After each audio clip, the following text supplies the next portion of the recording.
create a new design. Change the background color to your liking. Add a text box. And type your text. Pick a font.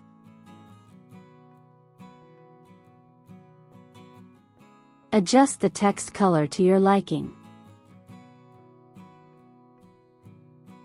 Adjust the size of the text.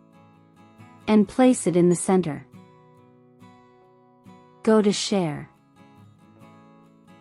Download. File type, JPG.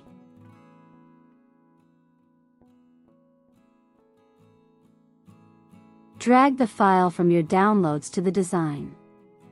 And move it to the side for now.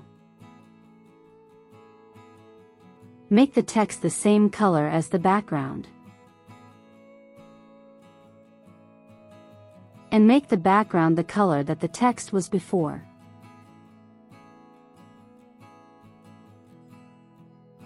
Select the other text and cover the entire design with this image.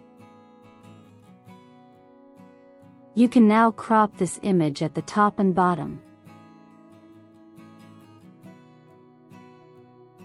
And that's how you create this split color text effect.